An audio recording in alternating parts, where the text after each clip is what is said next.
planning adaptation strategies, infrastructure plays a key role in looking at these particular sectors.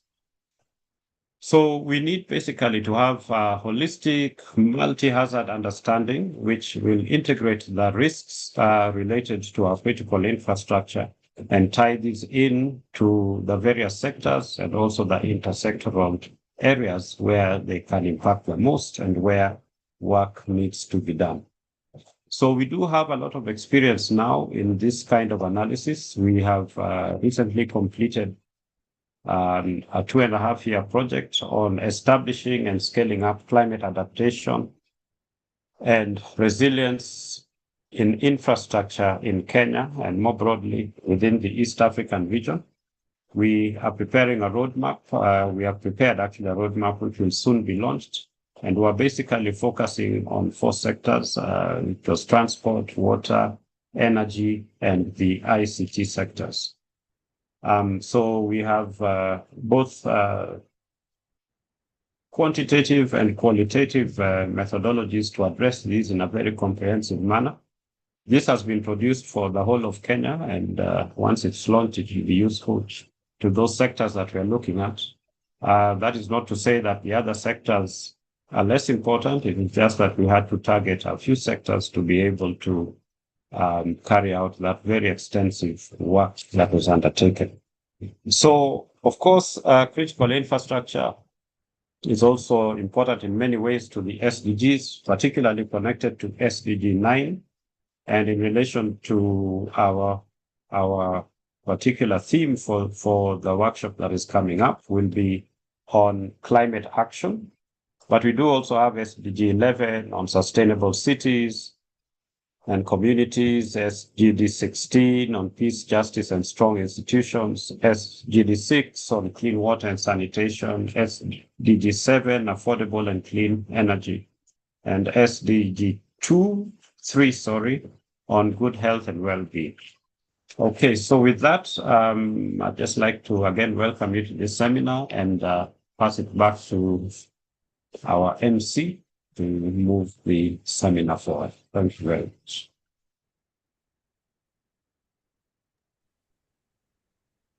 Okay, thank you, Professor Lago, for that concise introduction.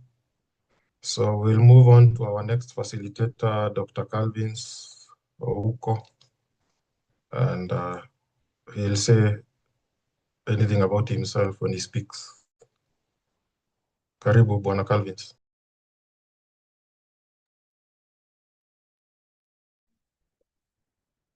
Thank you very much, Simon.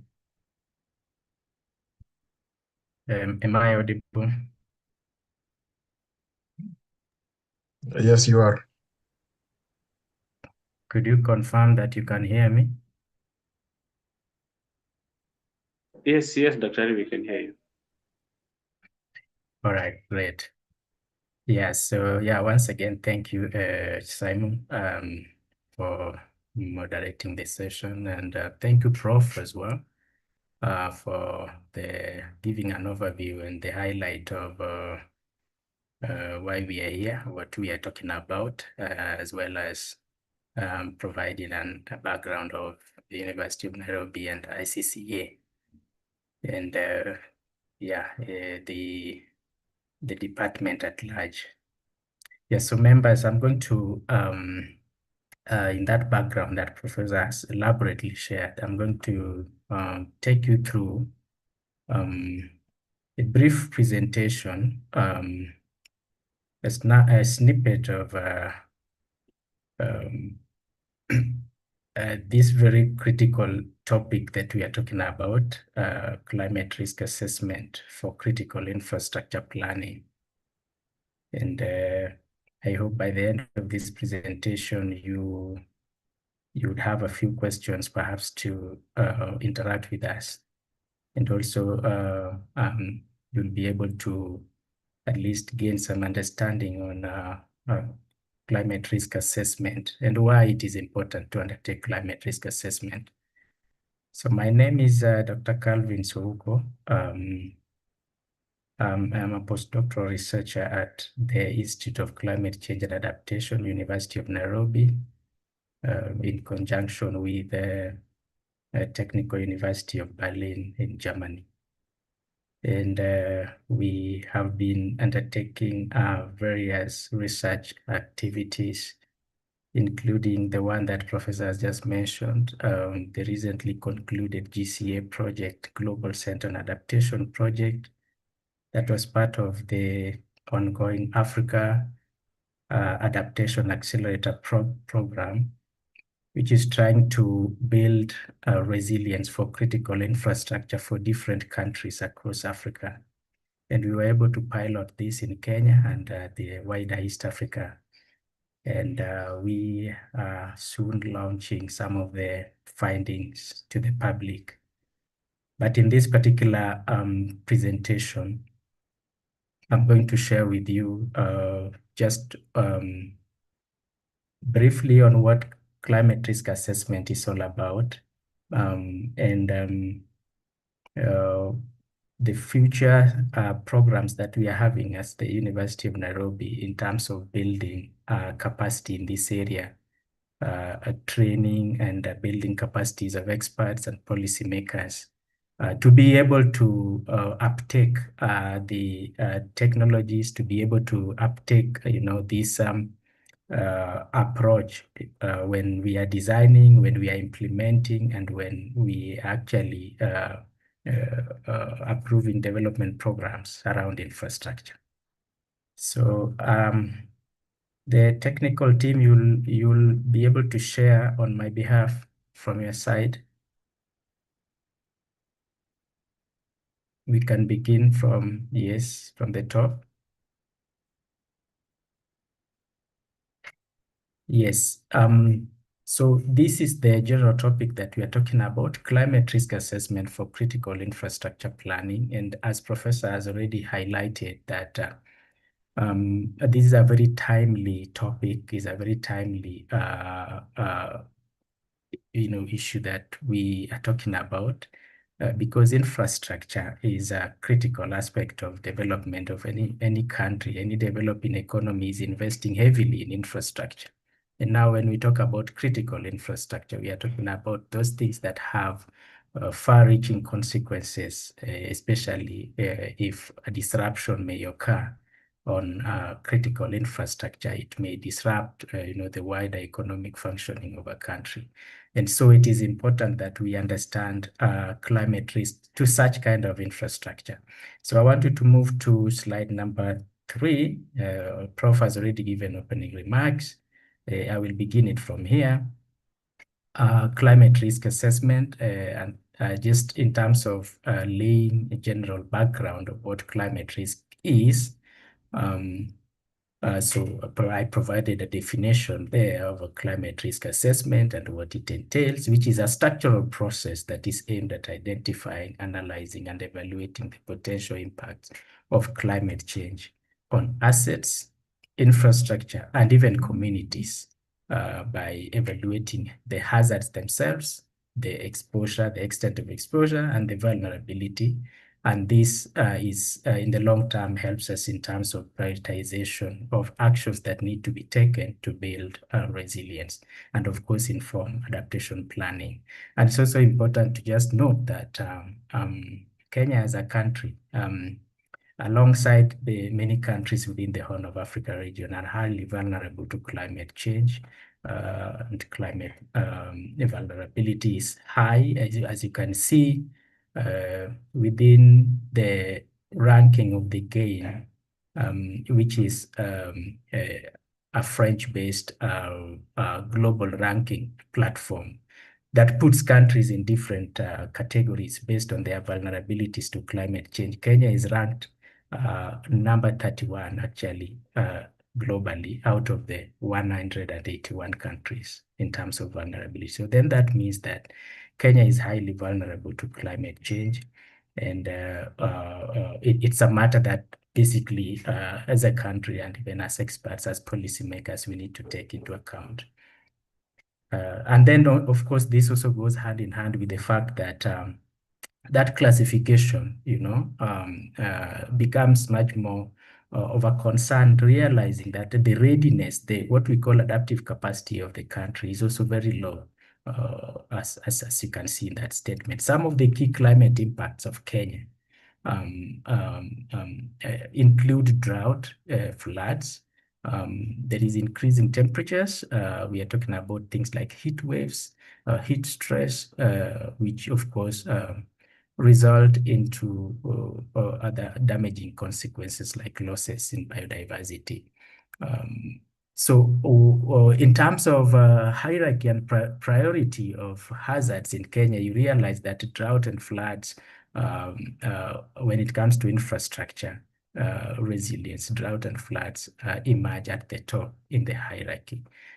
We are talking about also issues to do with erratic and unpredictable rainfall, which of course, when it comes to sectors like agriculture, become much more predominant. Next slide, please. Yes, so with that in mind, then I want to bring you just to an understanding of the real impacts of climate to critical infrastructure in Kenya. In terms of understanding the evidence of climate risks on infrastructure, I was just able to give a small highlight of some of the key climate risks that we have experienced as a country in the recent years, building it from the much known 1997 El Nino rainfall. I think many of us, we remember the 1997 El Nino. Many of us understood El Nino for the first time from that time. And you could see the damages, the cost implication of that flooding event, which happened in 1997. By that time, a USD of 151 million, I think, was something that is considering the national GDP of the moment, that was quite heavy. You can see it's sort of like hazards have developed a cyclic mode of recurrence. You can see in 1998, 2000, we had drought. And in terms of economic losses and damages, about 2.8 billion USD in terms of losses. The 2004 Indonesian tsunami, which also hit the East African coast, caused severe disruptions in maritime transportation. Then later on, we had the 2010 drought and extreme temperatures. But the drought, you remember, this was just after post-election violence. Kenya experienced a very severe drought, which lasted for about one and a half years. And you can see the damages in terms of monetary value. Again, we go to the 2010, the losses from the floods that was experienced in 2010. You can see 2017, 2018, the flood-related road repairs and damages to the tune of a USD 79 million. So all these, basically, all these confirm to basically what we are talking about, that climate risks actually exert a significant loss and damage. And you remember, even within the climate change convention talks, like the Paris Agreement, the issue of loss and damage is something that is emerging very strongly, because climate change results into losses and damages. And when put in monetary terms, they are quite huge to economies, especially developing economies like Kenya. Next slide, please. And those are just but highlights, we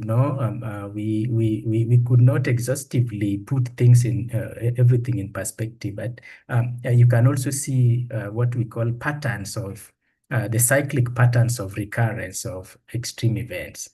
In the recent 2024 flooding, which many of us actually experienced and we saw, there was a lot of infrastructural damage to either roads or railway or bridges.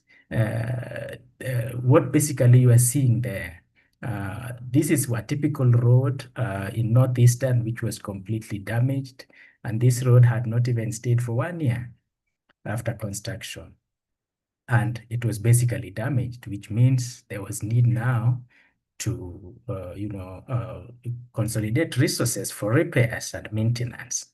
On the other end, on the right side, you can see the Mahiu Road, completely broken and scoured away because of floods. We see the Nairobi Expressway completely flooded, and you can imagine the sort of traffic disruption, the sort of disruptions in terms of movement of goods from one place to the other. And on the other end, I think this one we may be very conversant with is the landslide destruction in West Pokot. We had a recurrence of similar landslide recently in Elgeyo Marakwet, but this was the West Pokot landslide of 2019. Actually, records indicate that a number of bridges were swept away, which needed reconstruction and rebuilding. So these are some of the realistic impacts of climate change, which we may not overlook as a country and as policymakers. Next slide, please.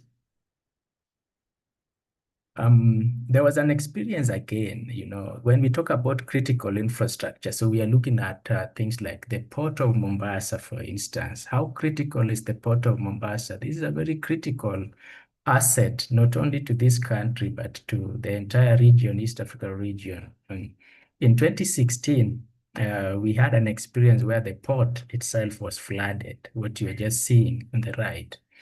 The port was flooded, actually, and you can imagine the amount of disruption that took place for a couple of days before the water could drain. This is a port that serves a significant number of countries in East Africa, goods destined for Uganda and the rest of the region were disrupted. Ships, had to wait, keep long queues before offloading. And on the side, I have just shown you what we have, the predictions actually around sea level rise and how it might impact the regions around Mombasa Port. And you can see the red zones are actually areas that have been we have modeled, and we have been able to see that these are areas that are potentially vulnerable to increased levels of sea level and flooding. So, and the port section, if anyone knows where the port section of Mombasa is, much of the red is actually around the port section. So, the issues to do with flooding is also a concern to the port, and this is a critical port in East Africa. Next slide, please. Yes, and even the climate risks have not even spared our most recently developed transport corridors and infrastructure like the SGR. This is the SGR, barely less than 10 years old, actually. And in the recent flood incidents of 2024-25, a number of sections of the SGR were nearly washed away. I think there was a time when the SGR had to be delayed due to repair construction going on. And you can see some of the evidences that truly climate risks are real, and it doesn't even spare a one-day-old infrastructure, like a critical infrastructure like the SGR. So these are the things we are talking about when we mention climate risks on critical infrastructure. If there is a disruption, for instance, in the SGR, or if a flooded section stops the SGR from, from transiting from Mombasa to Nairobi, what would be the economic costs and the economic consequences of that?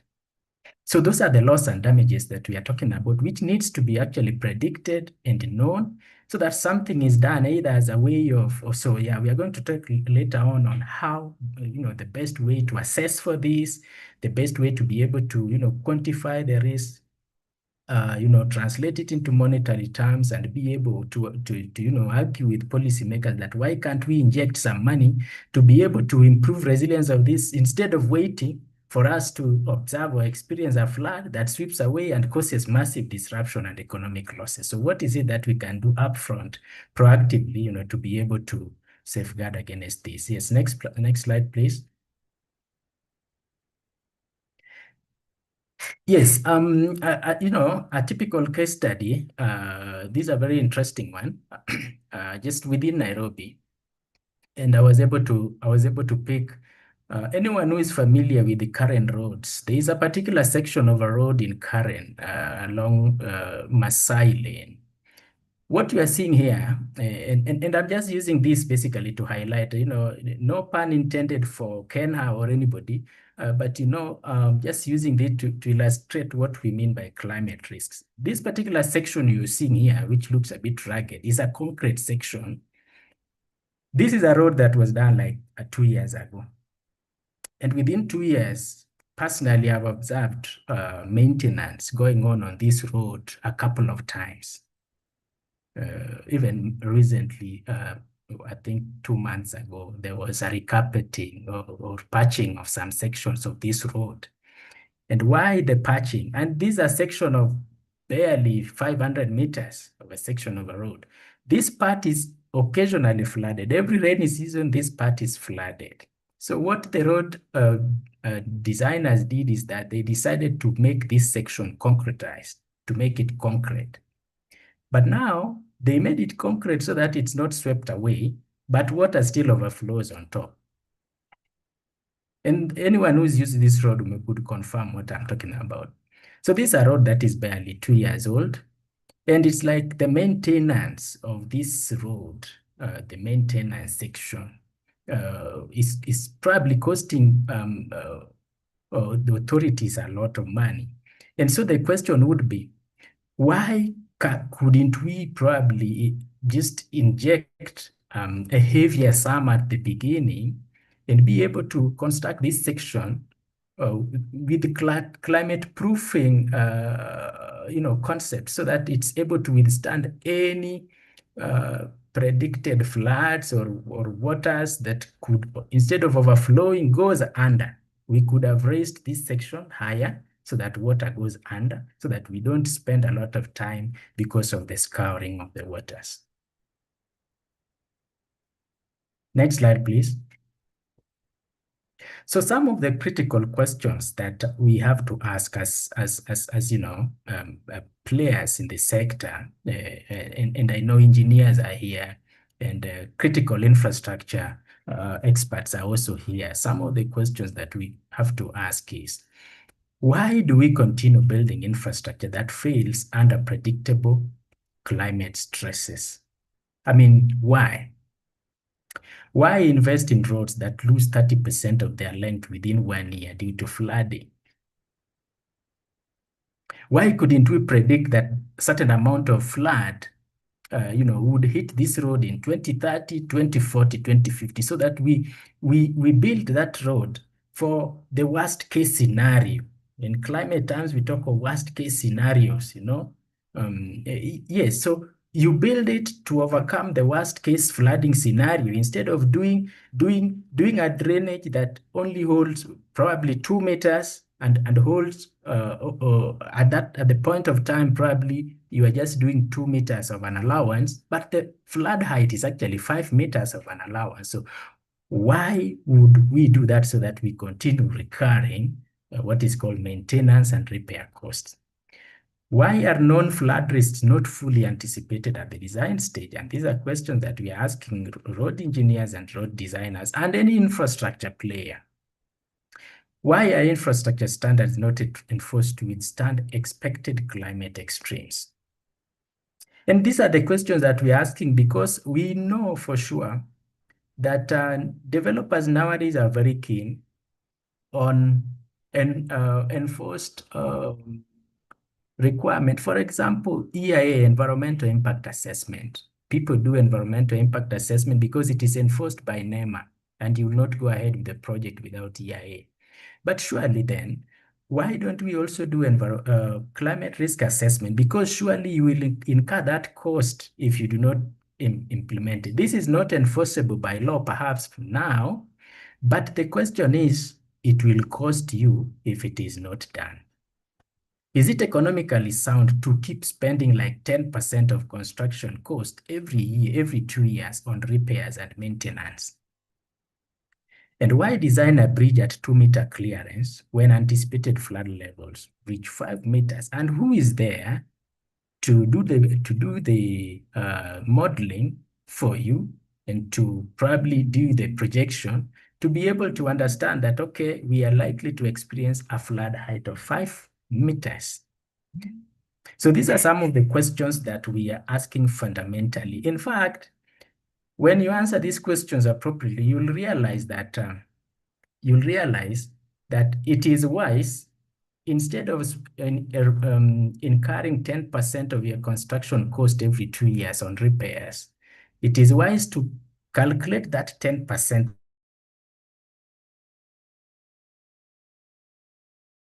of the cost of the project in that 10, so that you climate proof that infrastructure at the beginning, so that you don't have to experience 10% annually. Next slide, please.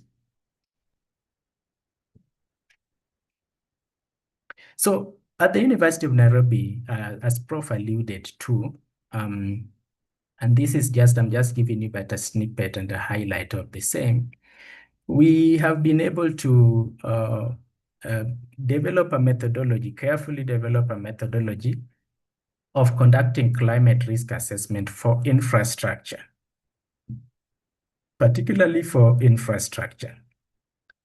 And this, we have developed standard methodologies that are actually able to help us to understand right from like basically presented here. We have phase 1, phase 2, phase 3, phase 4, 5, until we are able actually to fully understand critical climate risks and threats to infrastructure, and be able to quantify them, and be able to assess the kind of damage levels they are likely to exert, and then be able actually to translate that into a cost value. And then we can argue with the authorities, like for example, Kenya. We can actually argue and tell them that, you see, if you design this like this, these are the climate risks and these are the likely damages. And this will be the cost you are going to incur 10 years from now, 20 and 30. And then we can argue with them and tell them, if you inject this cost at the beginning, you can climate proof this road, you can climate proof, this ICT infrastructure, you can climate proof this energy infrastructure. You can inject that money early. And for example, just talking about this, for example, raising a road above a flood height. If a road is going through a flood prone area, and flood prone areas can be isolated, we can model, and we know that these are flood prone area, and we can model the flood height anticipated in the next 10 years, 15, 20, and all that. So you can raise a road to an elevation above a flood height. But of course, that is at a cost. Any implementer would want just a low-lying road, easy to build, and then we walk away and go. But here we are saying, raise the road above a flood height at an extra cost, but then you got not to incur the increasing repairs and maintenance at the end. So we've developed a methodology, and I'm just sharing with you. The methodology is a 5-phased methodology. I'm just highlighting because you may not be able to get into the details. Yeah, next slide, please. Yes, so if you implement that methodology for critical infrastructure, some of the outputs you are likely to generate is something like a typical example is one that is just presented before you. Sorry, because it's not capturing the title. But we were able to do climate risk assessment for energy infrastructure, critical energy infrastructure in Kenya. I suppose this is energy infrastructure. No, this is ICT infrastructure. I think the next map is energy infrastructure. Yes.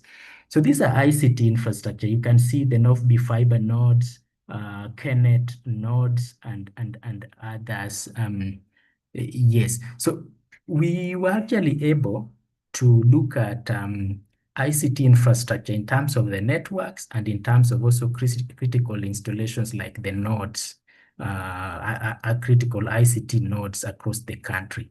And we were able to do multi-hazard analysis for them. That is floods, extreme temperatures and all that.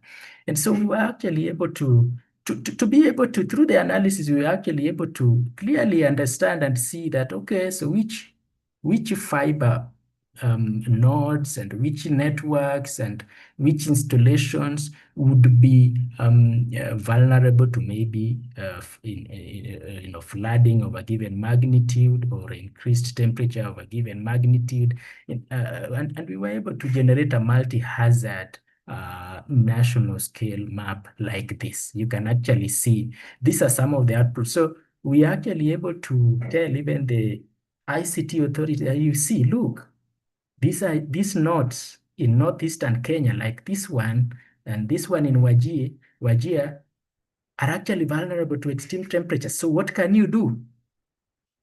What can you do is to temperature proof them. To provide some proofing or insulation against extreme temperature, which we are also able to model that, okay, what extent of extreme temperature is it able to withstand? Next slide, please. Yes, so this is the energy infrastructure as well, which I was talking about. And here, energy infrastructure, we were able to look at critical energy assets like power generation facilities, hydroelectric power dams, as well as diesel power plants all over the country. And we were able to see which ones are those that are exposed to either extreme temperatures, flooding, or any other landslide. Yes, for example, landslide is actually a critical threat to an hydroelectric power dam. So there is need to understand the extent of the threat and how much damage it can cause. And we were able to do what is called a multi-hazard analysis like this. Next slide, please. Yes, so, so based on the critical questions and basically what you have seen, what is the clarion call? The clarion call here is pay now and not forever. Inject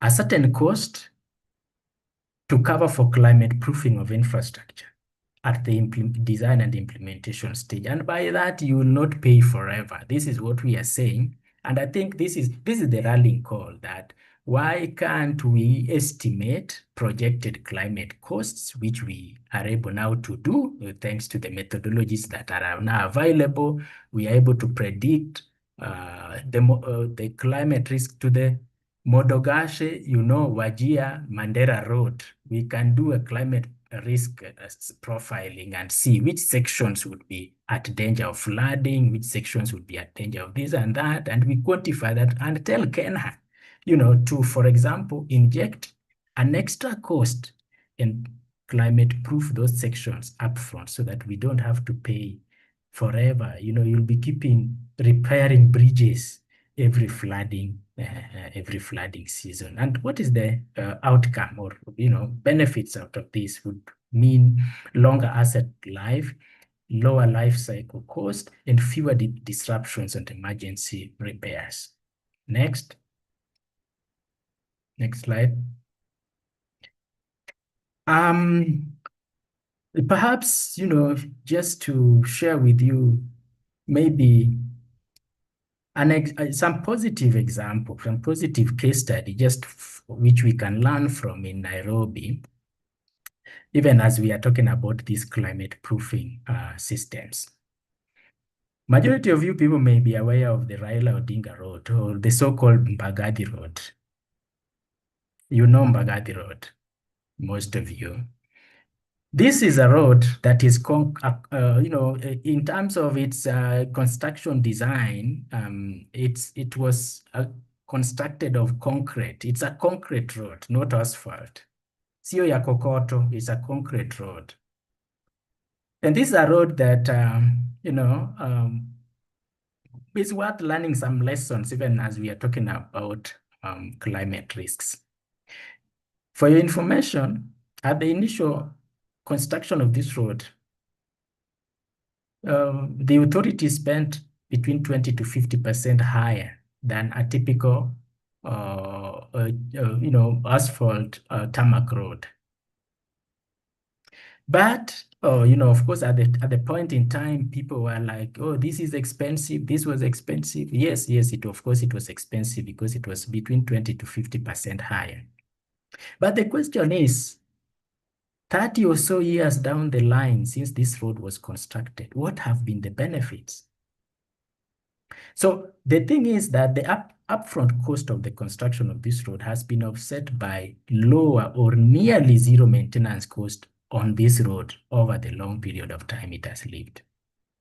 The road has proved highly cost effective and has remained in good condition, while several roads that were done with this, age mates, roads that were done similar time, I can assure you, several of them probably have gone or have been overhauled or have experienced, significant repairs and maintenance, almost to the tune of the initial cost of their constructions. So why can't we learn something from this? That it is possible to spend a lot more higher, but climate proof something and have that thing live its longevity, live for years. And once you are done with that critical infrastructure, you are done. You will not visit it for 5 years or 10. And this is what we are saying, that developing countries are spending significant amounts of their budgets on repairs of poorly implemented infrastructure programs. No significant amount of environmental impact assessments have been done. Climate risk profiling is not done. So we just do a project, we just do an infrastructure, and 2 years down the line, you overhaul because it has been swept by a flood, it has been, done by like this. If it's a railway line, it has backhauled. And so so we can learn something from this positive case study of this Mbagathi Road because it's maintenance free and it is climate proofed. Next slide, please.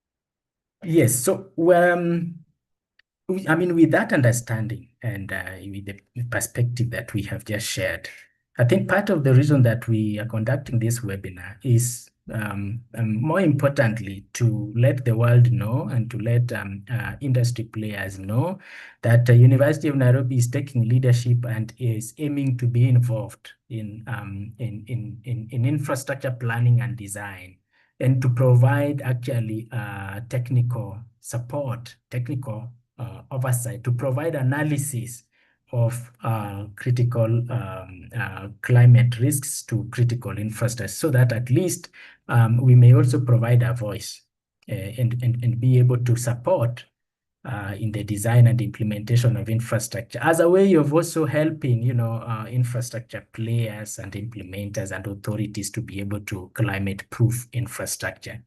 And beyond that, the university has organized a series of trainings for people who would be interested to learn more about climate risk assessment, to learn more about these climate risk methodologies. We are rolling out a series of training events beginning from March. Like the initial training would be from March 9 to 13. So that we are able to actually help industry players to learn along with industry players and to be able to technically inspire them to be able to undertake climate risk assessment. So, you people are part of the stakeholders we are looking up to. You can subscribe to these trainings that we want to run through the year, because now we have the methodologies that would be very useful for sector players like you. And so you can partner with us. You can enroll for some of these programs and would be able to actually train and build your capacity you know, equip you with the necessary skills actually that can help you to model, to classify, to quantify, and even to do a cost-benefit analysis of climate proofing programs that you can implement when you are implementing your programs. And remember, this is across the sectors.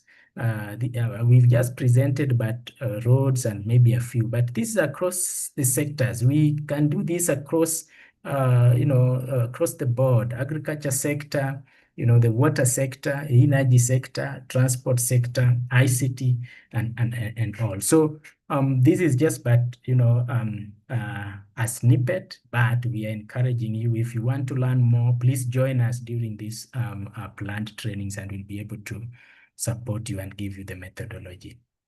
Otherwise, thank you very much. I think my presentation ends there. I would be glad to receive any Q&A there later.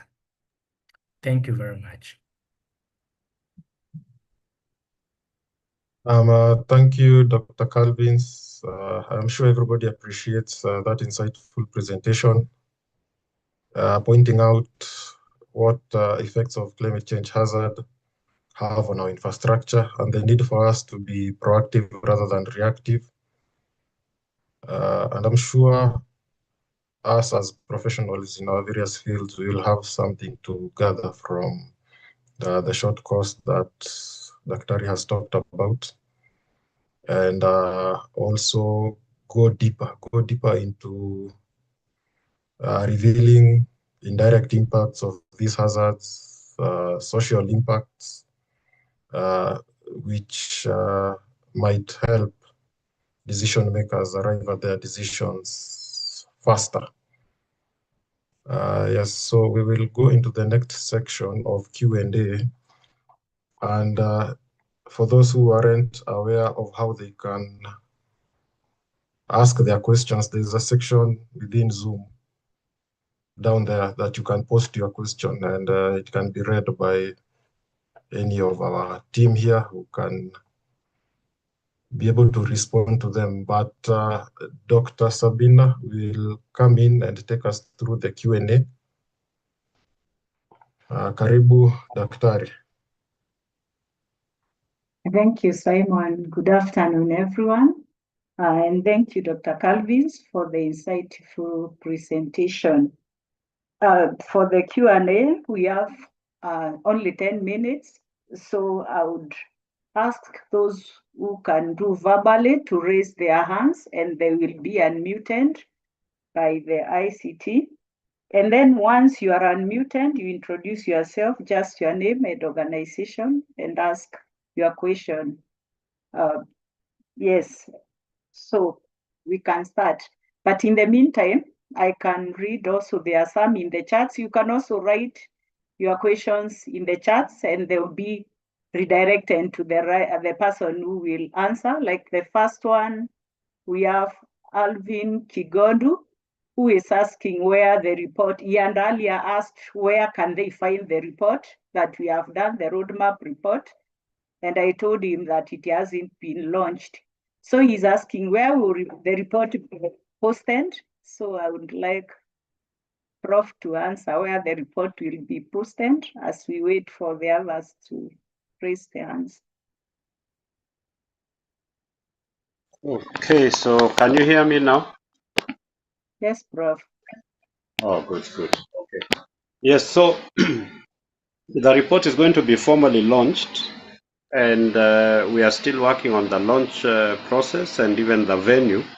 So we are not exactly sure yet where that shall be, but we will post the information on our websites and social media. So if you follow that, you'll be able to get the updates. Yeah. Thank you, Prof. Thank you, Prof. The next question comes from an anonymous attendee who is asking, do you think NGOs can try to mitigate the climate risks on infrastructure in any way? Dr. Calvins or Prof, any of you can take that. Do you think NGOs can also try to mitigate the climate risks on infrastructure in any way?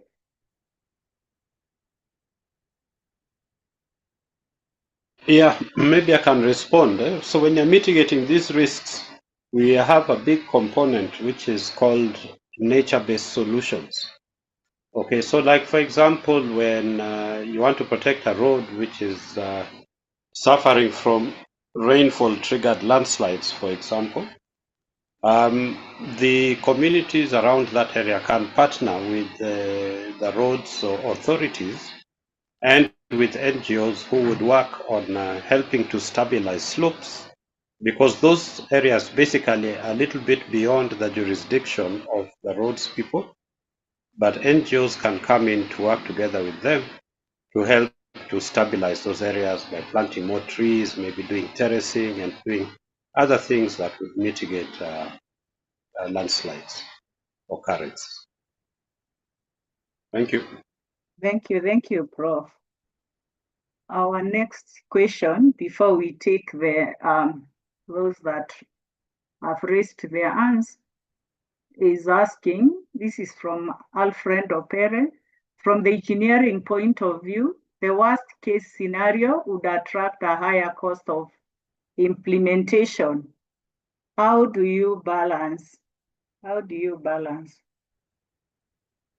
Daktari, you can take that. Yes. Thank you for the good question, Prof. Yes, so the worst case scenario, of course, may attract a higher cost of implementation. That is very true. But so the balance is in the aspect of would you want to deal with the risk, or you want to deal with it midway or halfway? Because failure to plan for the worst case scenario would mean that if that worst case scenario happens probably earlier than you anticipated, then it sweeps away the entire infrastructure. Consider, for instance, the critical KETRACO infrastructure at Suswa, which I hear is one of the very critical substations in the region. If it's flooded for an hour or for two because you only designed it for a moderate scenario, what happens? So I think it's safer to plan for the worst case scenario and have our infrastructure live for years, as other countries have done this. If you go to Europe, you'll find that they have infrastructures that live for years. You are shown something that has lived for 300 years, a road that has existed for 100 years. And of course, the initial cost of construction was very high. So it's a balance that we have to, it's a very constructive dialogue we must have. Yes, but it's good to plan for the worst case scenario.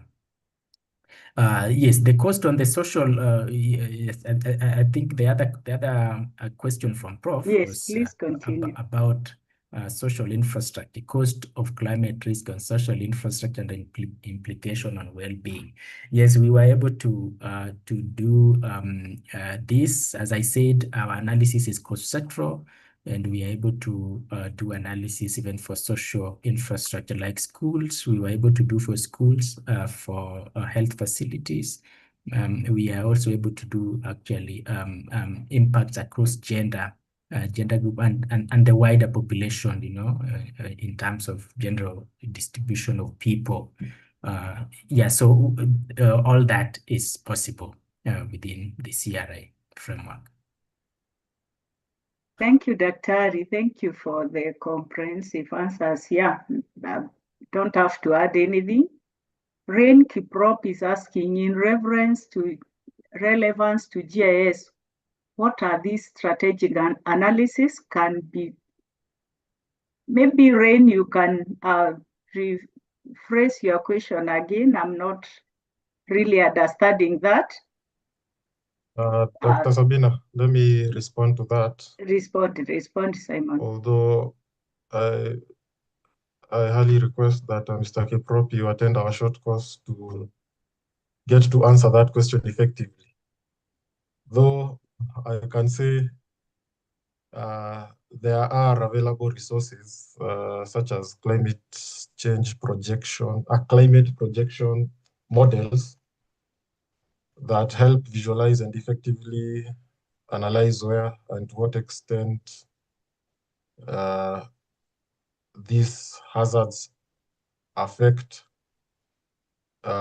infrastructure assets, and this might also further reveal other cascading effects such as demography that is at risk.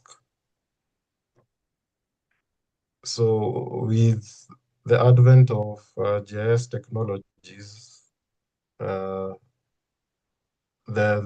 modeling of how these risks affect what is on the ground is very much possible. Back to you, Sabina. Thank you, Simon. Chandrak Mali, Paul is asking, can we use open source data for climate risk assessment? Yes, I might take this. We can use open source data.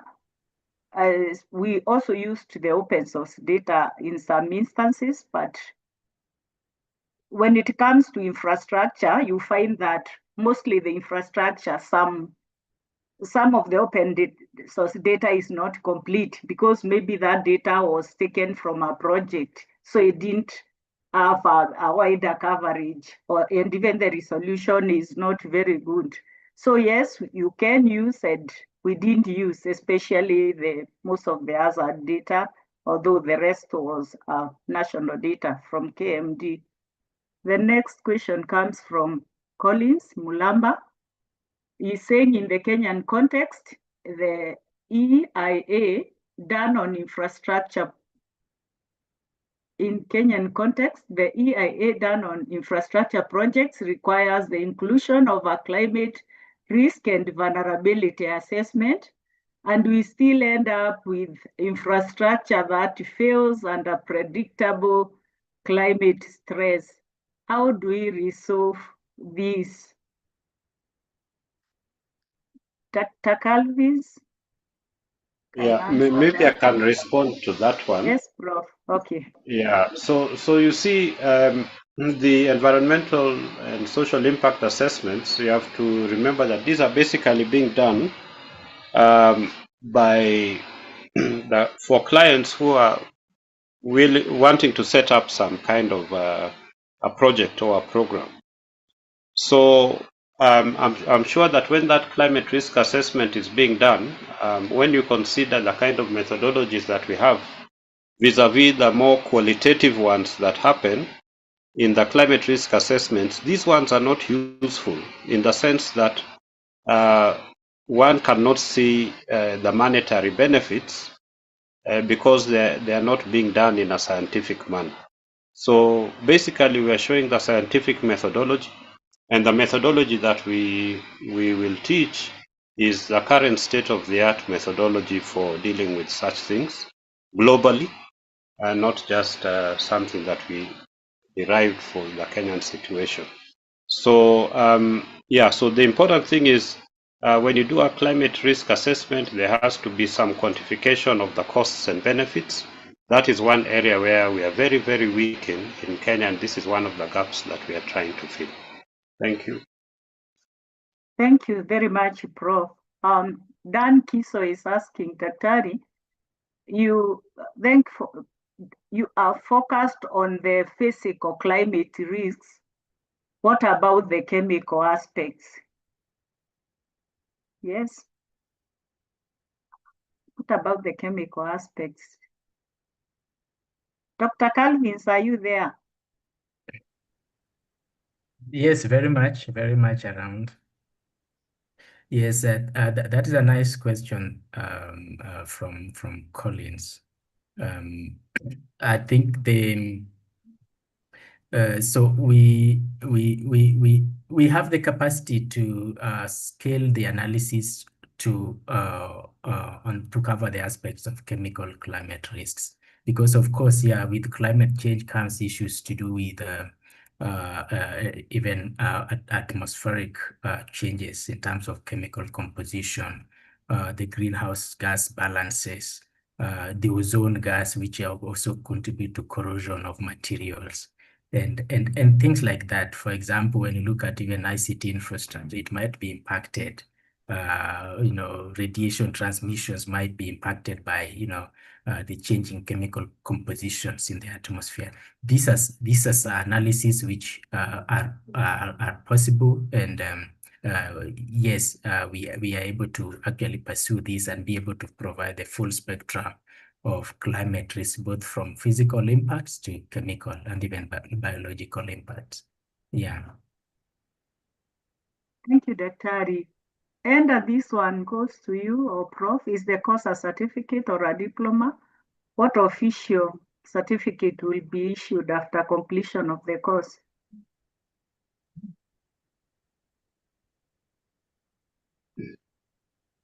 Yeah, we'll issue a certificate of the training of the University of Nairobi. This is a short training, so it is a certificate just to show that now you have the techniques to be able to do this kind of analysis. So it's not a long course, it is a 1-week course. Thank you, Prof. The questions are really coming. The next one, is there any research into sustainable materials which can have the same advantageous outcomes while also mitigating climate demands? Prof, that also seems to be for you. Yes, well, that is really kind of like out of the scope of what we intend to do. And when you're looking at materials, research on materials happens in many different contexts in R&D. We have people in engineering, in physics, in earth sciences, in biology, all of these working to look at, different types of materials and how they can withstand different types of pressures. So those are really much more focused R&D studies. So we are not going into that area of actually doing that kind of research. It is now up to the people who will be designing the infrastructure, be it ICT, be it roads, railways, bridges, to be able to bring in this expertise into the frame of their scope of work and incorporate those elements in their design through the various innovations that they will come up with within their specific R&D contexts. Thank you, Prof. Someone is asking, what of the use of the GE? GE is the Ngugu Adhijin, and how credible is it for CRA? The use of GE, of course, absolutely. It is also used for hazard exposure, vulnerability, and risk analysis, especially because we are talking of climate risks that have a spatial and also temporal aspect. So yes, we can use GE. After all, the credibility of GE comes from the data sets that you choose, not from the GE itself. So it can be used for climate risk assessment. The other question, now I'm running short of time, to Dr. Ouko, is there an interplay between CRA and behavioral change, public and public policy implementation, and county bylaws? Daktari, that's yours. Yes, Daktari, I would say yes. A very strong interplay for sure, because we are hoping that we as a country will reach somewhere where CRA is actually incorporated as a key requirement, not just within as a subset of EIA, but as a standalone provision before implementation of projects. You must have undertaken a climate risk assessment. So it becomes a policy issue. And even when we share this with the experts and implementing entities, we want them to be able to develop their internal operational framework, their internal bylaws, like KENHA have their internal operational and design plans. They have their design plans within KENHA that tells them what they need to do, a standard operational procedure. So having understood CRA, we hope that people like them, the ICT authority and others would be able to actually integrate some of these things as design requirements or as institutional requirement at that level, so that they become policy issues. They become things that are implemented based on existing policies. But even at the national framework, this is being pushed as at that front. So there's a lot of interplay between CRA and policy.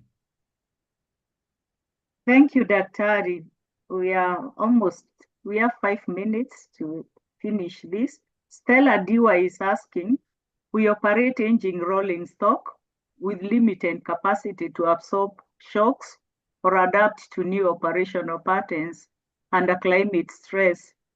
How should climate risk assessment address vulnerability in rolling stocks versus fixed asset like track and bridges? That goes to you again, Daktari. Yes, oh yeah, I was thinking Prof would come on this, but yes, I would say that remember, as part of this analysis, the methodology, we have an analysis we call cascading analysis, cascading impact analysis, where you are looking at a given impact on an infrastructure. What are the cascading impact consequences downstream to other things? For example, if there is a downtime in an ICT infrastructure, how does it impact schools? How does it impact health facilities? If there is a downtime on maybe a KETRACO substation has collapsed or shut down, what are the consequences downstream on users of the utility? Downstream schools, health facilities, and other agencies that depend on that network. So that kind of analysis exists, is actually part of the CRA program, I mean. So when we look at the impacts, we look at it in a cascading manner, all the way down to the last person who is impacted. So it's not just about fixed asset at the road, but it is also on even other rolling things like what is the usage of that road, for instance, the number of trucks that pass, the goods that are that transit through the road to other places, they will all be disrupted. And so we look at it in that economy-wide kind of outlook. Thank you, Daktari. We have 2 minutes to go. Maybe Prof can take this. How do you apply climate risk assessment for infrastructure projects for emergency situations, taking into account that there might be flexibility in cost and time, and probably the lifespan might be limited by the extent of the emergency? Yes, so first of all, want to remember that what we are trying to avoid exactly are those kind of emergency situations. So we are saying that climate adaptation of infrastructure should be done at the point of design and of course implemented during the construction phase. That will reduce O&M and reduce risks of that nature. However, if certain risks do emerge, then those ones require very rapid appraisals. Normally, these appraisals are done covering various sectors, looking at affected people and trying to map them out. These are normally done very rapidly within, say, a day or two. So in terms of the climate risk assessment, the best, of course, the event has already occurred. What you're trying to say is in the post-recovery phase, what are we going to do to ensure that this doesn't happen again? So this can be factored in there. The databases do exist, or it depends on where you are in the country, to what level and depth that data will cover. But that is what you would have to fall back on to be able to also come in with a climate risk assessment, looking at the likelihood of such extreme events happening in the future and what can be done in terms of disaster response to be able to mitigate it in future. Back to you. Thank you, Prof. A final one. Stella again is asking, current EIAs do not fully integrate climate risk assessment. Can climate risk assessment framework align and inform with the existing regulatory tools like the EIAs, the CEAs, or the design standards? Yes, it does. This requires, multi-stakeholder interaction and dialogue on these issues. Certainly, it should be incorporated. Like I said, the capacities are still very low. So even as we incorporate that, there should be a parallel capacity building happening to enhance that.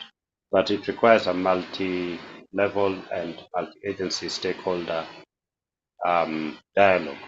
I don't know who should lead that. Maybe NEMA is the one to lead that because they are the custodians of the Environmental and Management Coordination Act. Thank you, Prof. Thank you, Prof. Godino is asking whether we shall share the presentation. And yes, Daktari will share. But we would encourage you also to register for the course so that you come for more in-depth. This one was just a highlight, so it may not help much because it's highlighting what we shall cover. Otherwise, thank you so much for your participation. I didn't see any hand up, so I assume they all wrote on the charts. Thank you so much.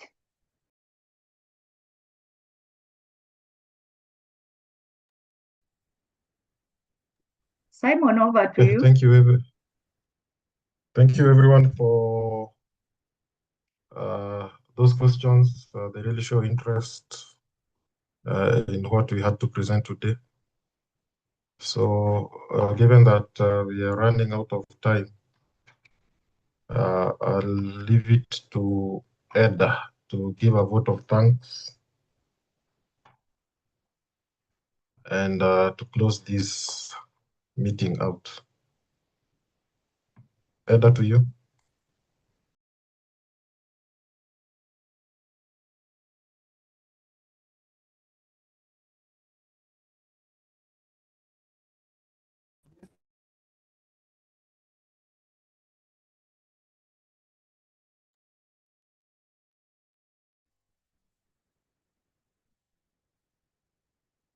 Eda, we can't hear you.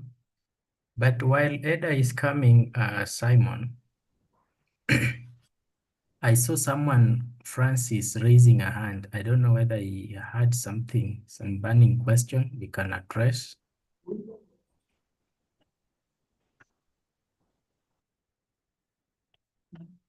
Maybe, Francis, we can allow you to ask a question. Yes? Yes, thank you so much. My name once again is Francis Musyoki Kivondo.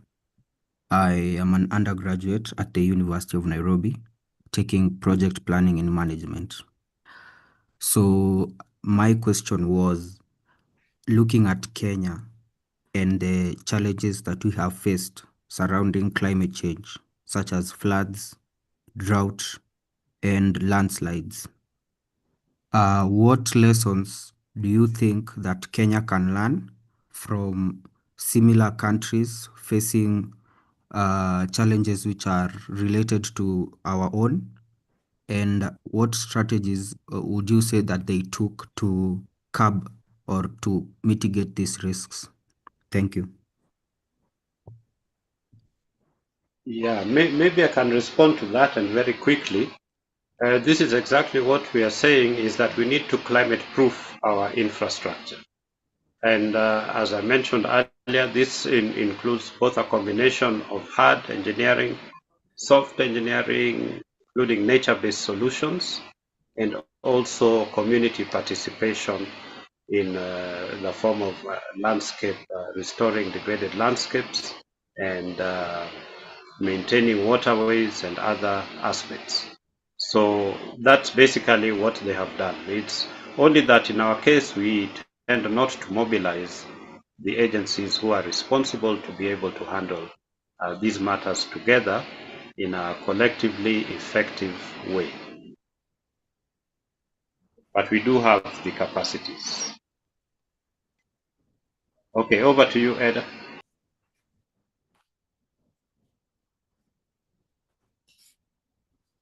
Thank you so much.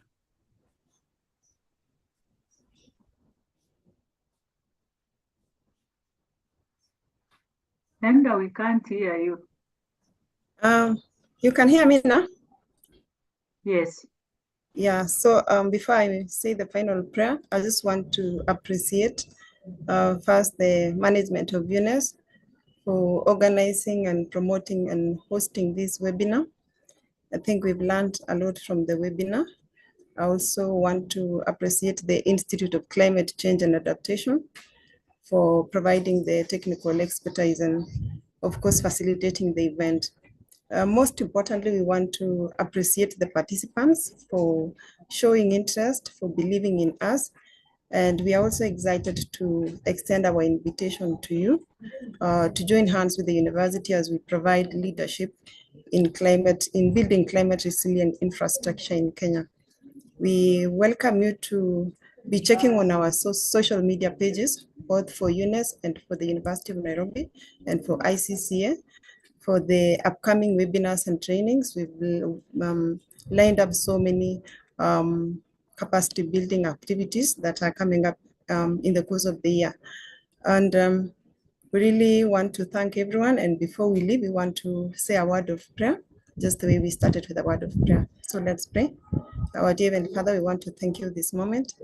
Thank you for taking us through this webinar. Thank you for the common understanding that you've given us. And as we even part our ways, we ask you that you may take good care of us until we meet again. As we pray all this, trusting and believing in Jesus' name. Amen. We encourage you to register for the course, and in case of any further inquiries, we encourage you to visit our website, UNES website, and you will be able to get further information about the short course. Thank you, and back to you, Simon.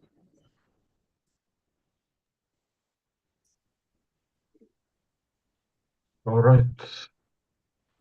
Thank you, Eda, for the vote of thanks. So mine is to bid everyone farewell and thank you for attending the presentation. And I hope all of you will enroll for the short course so that you can gain all this knowledge that there is to offer. So everyone, goodbye. I think we can leave the meeting now. Thank you. Bye, everyone. Bye. Bye. Enjoy your afternoon. Thank you. Thank you all. Bye.